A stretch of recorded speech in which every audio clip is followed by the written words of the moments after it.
Hello everyone, and welcome to Kdh Art Class. I am Miss Howard, and today I thought I would show you some little tricks on coloring that show value, which creates more interest, as well as even a little bit of realism. So, you're going to need a pencil, or a colored pencil that is gray, and you're going to need something to color with. I am going to mostly be using the colored pencils, but if you don't have a large variety of colored pencils, then you can do a combination of colored pencil and crayon, or crayon and marker, or marker and colored pencil. So any of these would work, but mostly we're working on value. So technically you only need one, but that's not going to add a whole lot of color to our picture, so I'm going to use multiple. The first thing I'm going to do is use the pencil for the shadows, okay? And when we put the color pencil or the marker or the crayon on top, if you pressed hard enough, you'll be able to see it, and it's going to give it a little bit more depth.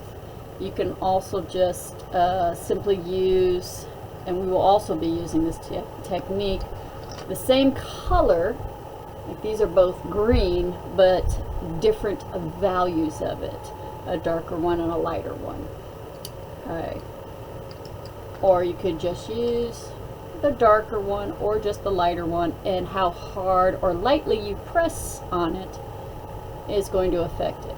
So value. Well, let's talk about value for a second. Value, again, is how dark or light something is color-wise. Okay. Using this pencil, and I'd recommend trying this on the back of your paper. I'm going to press super hard, and then as I'm going down, I'm going to press less and less and less on the pencil, and it's going to give me a value scale. So you got dark to mediums to light. Okay. It also works with crayon. Okay. Pressing nice and dark, not letting any of that white paper come through, to letting a little bit of the white paper come through to make it look lighter, to letting a lot of the white paper come through. So that's basically what you're doing. You're allowing the color of the paper to come through and trick our eyes into seeing it as a new color. Right. When you have none of the white paper coming through, you get that color. And then, like I said, in this case, as you see more and more of the white paper coming through, and you can see it more with the crayon than the pencil, but you're letting some of that white paper come through, and it's lightening it up. Okay? So little tricks of that. So value, V-A-L-U-E. It's how dark or light a color is. And you know, of course, you have difficulties with markers, but if you want to show value with marker, the same idea. So I can probably sit here and make this nice and dark, but then what I'm going to have to do is I have to find a way of letting some of that paper come through. So I'm going to have to like separate the lines to give that effect. You can also cross hatch it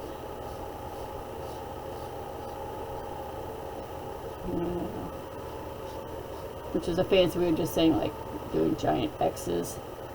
And it again covers up some of the white paper, but it still lets the white paper come in. So it's harder with the marker to create the value scale without water. And but it's easier when you get the colored pencils and the crayons and stuff like that. Again, nice and dark. And then you lighten it up, let more of that white paper come through, more of the white paper. Now some of the coloring techniques is you can blend. So you're using two different colors. So in this case, and I'm going to flip this over to make it easier on my hands. I have two different colors, lighter, lighter. Ah, so a little bit of that first color and the second color combined with the white, and you start creating even more colors. All right, with those basics explained or touched upon, let's go ahead and come back to our picture. I'm going to create some value around the edges. If we want something to look further away, we're going to do it darker. If we want it closer to us, we're going to do it lighter. And then we have what's called highlights. Highlights is where the light source is shining down on it, and it's like almost a white look to it, even if it's like a blue ball or a brown football. You have this white area that's your highlight. So, what does all that mean? Okay. So, let's start with the wing. Okay. And I have my pencil. I am going to go pretty dark where it's touching the body. Okay. I'm also going to go pretty dark all the way around the edges.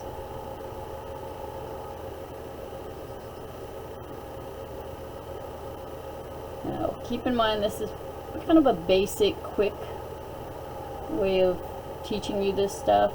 There are so many other little trades and stuff, but that's, as you get more practice, you get more advanced, you will get better at it. Alright, so that's the dark. So now I'm going to start letting more of the paper come through. And I'm just going to kind of lighten it up. Why? Because I want the wing looking like it's coming towards me. Okay, so it's going to be dark.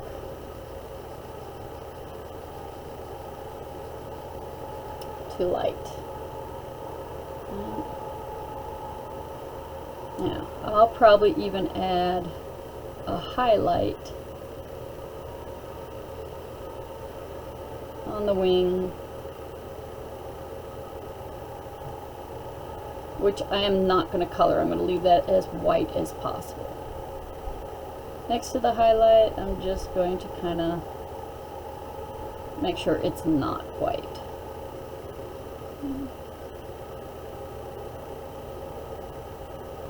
My shading. So you see how I have the line, the highlight, the line, and then it's white again? No.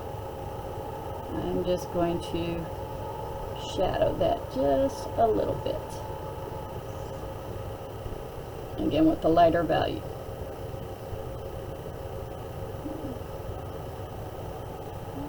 And so now the wing looks a little bit more realistic. This wing is behind it, so it's going to be darker.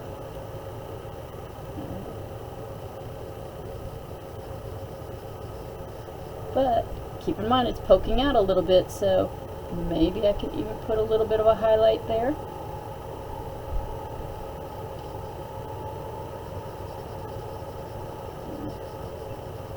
And I'm going to darken this wing.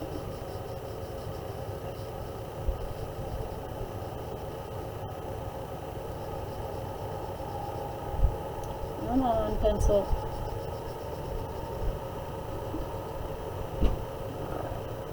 So it's darker. It now looks like it's behind, but it's still got a little shadow or a highlight in there. And this one is lighter. Technically, I don't want to leave any of this white except for the highlights. I would value scale it, but I'm planning on doing that with color. Okay. So in this case, when I think of wings, I think of baby blue. That says turquoise, and it can work. Gray also works, but I'm thinking baby blue. So now I'm just going to not go on the highlight, but all of my gray pencil, I'm going on top with the baby blue. So you see how it's reading a little bit differently now.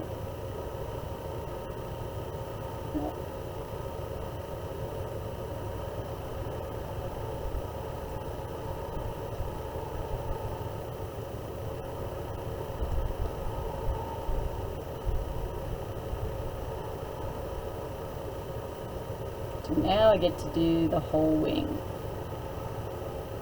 And I'm sticking with the light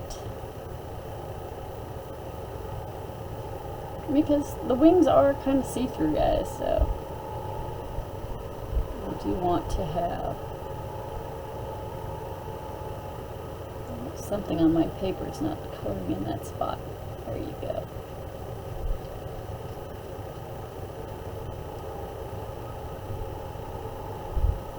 Okay. So you see how that highlight really makes it stand out?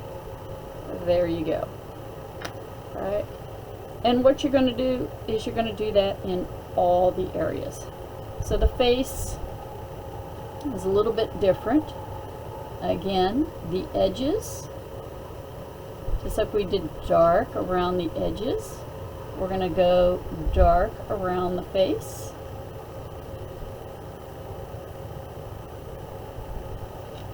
Sorry, I must turn this because my hand just doesn't work otherwise.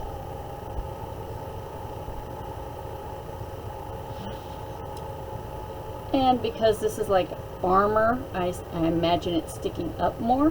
When it sticks up more, it's going to create more of a shadow. Let's see if I can create a shadow on here. Oh, I can on this side. Okay, see, this is sticking up. The light is shining here.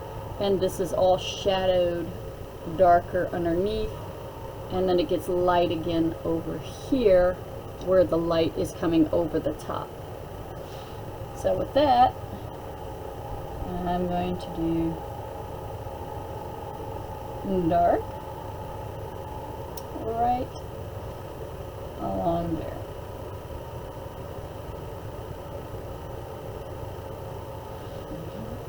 So I've just gone around it. Now I'm going to go under the eyes with dark, because I imagine they're sticking out. So you got the eyeball sticking out, which makes a shadow underneath it. Alright.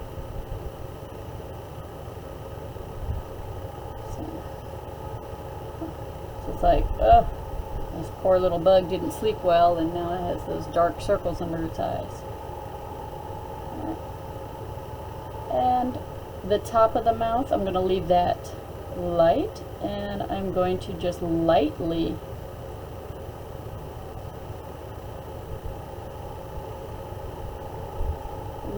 value shade underneath there.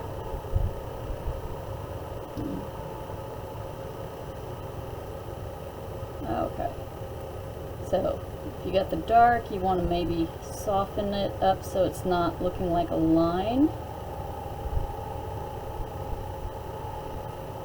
And we're not trying to make a line, we're trying to gradually make it disappear.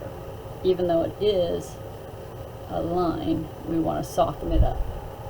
and give a little bit of gradation. Don't cover all of it because we need to allow for the color.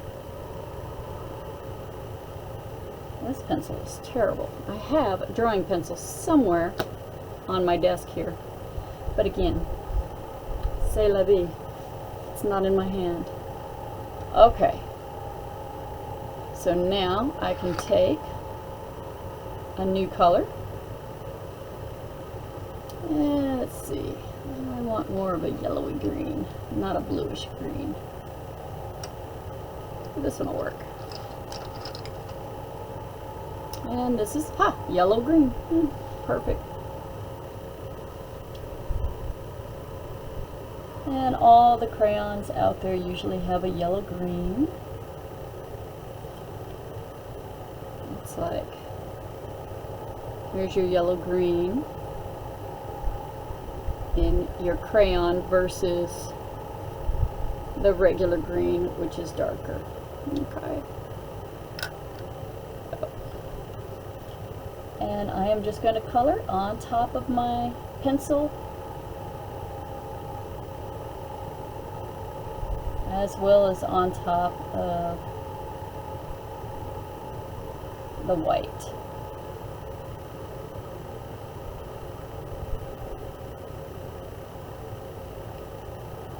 So my super observant kids are seeing that I don't color with straight lines, I color with curves. And that's because you don't even want the mind or the eye to see the straight lines on something that's round. And it's amazing the difference. If I was to color with straight lines on something that's curved, it just doesn't look the same. So I'm actually coloring in curves.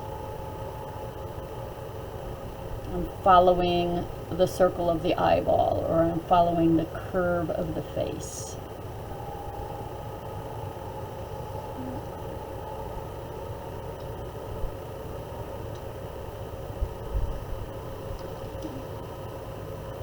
So as you can see, it's just bringing out each little section in a much more fun way.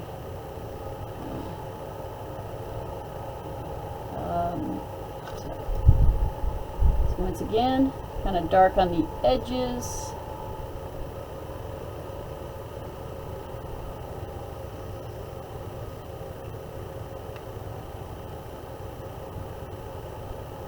I don't have a whole lot of room to make it gradual, so I can always go back in and add more. And you see how that looks different than just coming in and coloring it green. This is what artists call flat when they're coloring, and this is showing a little bit more depth, and it's much more pleasing, interesting to the eye. Fear not, you can always come in and fix that.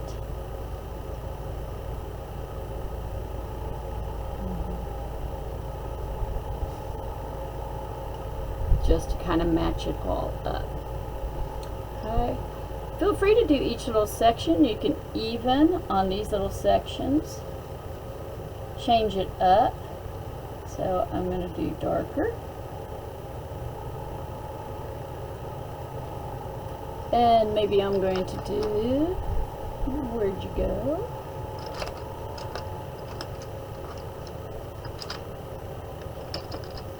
I had a dark green hiding around here somewhere. Oh, he fell back. There he is. Come here, come here.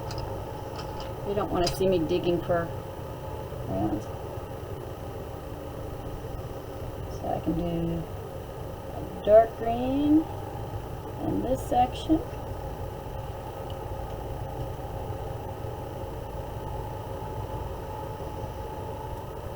And of course, a lighter green in this section. I'm getting distracted. My puppy dog is snoring behind me.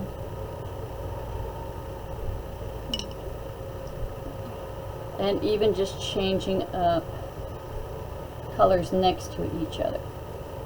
Alright, I'm going to let you guys spend the rest of the time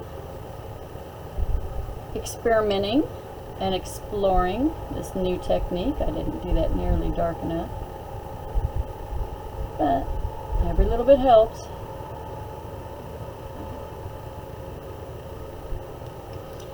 And practice drawing and coloring your lightning bug. Enjoy these new techniques. Have fun. And don't forget, you can always go on top with other colors that are analogous. That means they're next to each other on the color wheel. My students are learning how important it is as a tool to have a color wheel nearby. And I can tell you, yellow and blue make green, so they're all next to each other on the coloring wheel. And suddenly it starts even making it more fun, more standout-ish.